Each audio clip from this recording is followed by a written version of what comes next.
A wonderful disease of puppy love, and how a boy's deep longing for a dog starts gnawing on his heart and gets all mixed up in his dreams. This is what they say at the beginning of Where the Red Fern Grows. This is one of my favorite. Um, there's like feel good movies. This is like when I just want to feel bad. Not like feel bad, but like when I just want something sappy and I wanna feel sappy. This is like my go-to movie. I actually remember like the first time I watched it was in another teacher's classroom. I was standing up watching it on the projector. Watching the movie was very nice.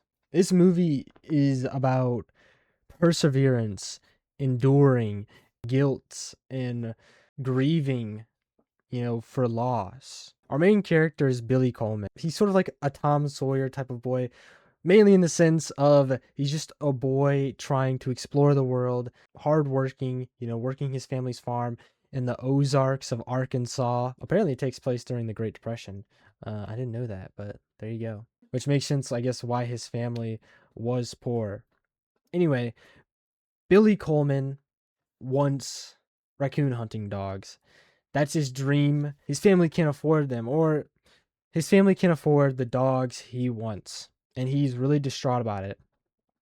And then his grandpa gives him this speech. He gives a speech about how Billy has been asking for these dogs. He's been praying to God, asking God to give him these dogs, but he hasn't really been putting in any work.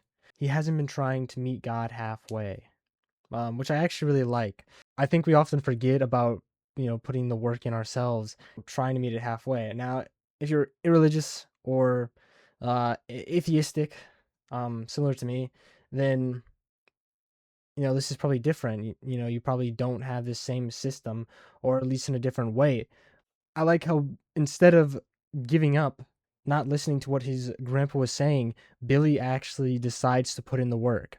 He starts working a job, many jobs all over the place, wherever he can get as a young boy.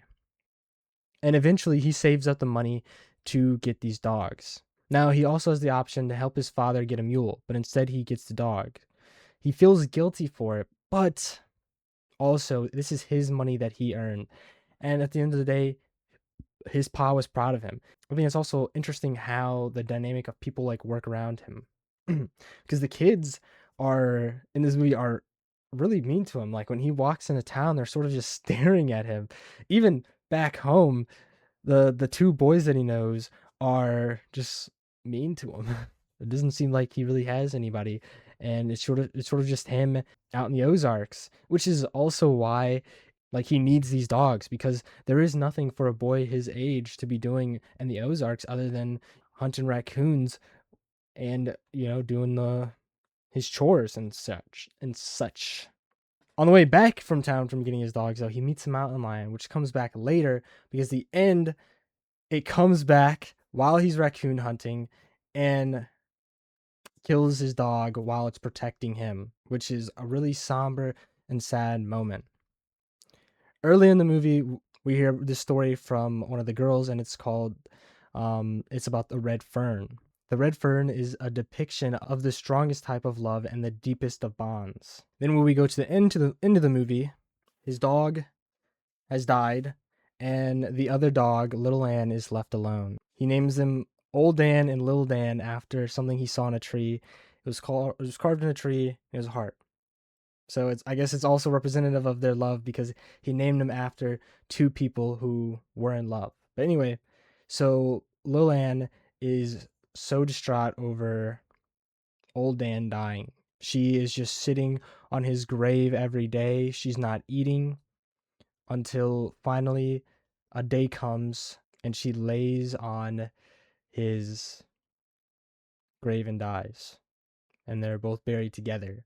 We come back to that at the end when his family are moving away from the Ozarks out of the mountains. This also is a sort of a small plot point, but they are moving out of the Ozarks and they are worried about taking Billy and his dogs out of the mountains because they are talented at raccoon hunting, and he loves it, and it's something they've grown together. They've bonded on this activity that all the three of them are good at. He trusts his dogs and they trust him. And they have shown this throughout the movie, such as when it's storming, his grandpa falls, he's hurt. He chases some raccoons up a tree. He could just as easily, catch them. Instead, they leave and they go to find his grandpa. And he trusts his dogs who help him find them. You see that bond at the end when on their grave is a red fern, because they had a deep love for each other, the two dogs, Old Dan and Lil Ann. It was strong, the love he gave to them, but also the love they had for each other and him. Eventually, I'll probably read the book as well. There's probably some stuff I missed by watching the movie that would be in the book. But I still just like watching this movie visually and being able to see that red fern appear on the ground. And it sort of just gets me emotional every time.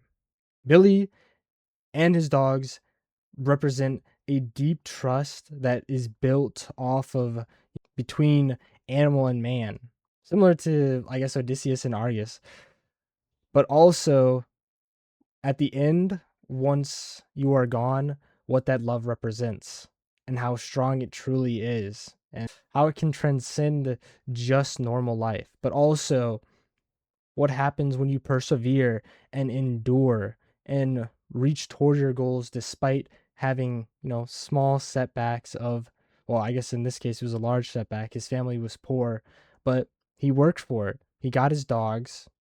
They were talented. They built a bond together. Sadly, they died, but at least they shared those moments together. And there's proof of those moments that were shared, because by winning the money with those dogs, he was able to buy his father a new like mule or horse. I forget what it is. Anyway, that was just me talking about Where the Red Fern Grows. Peace out and bye.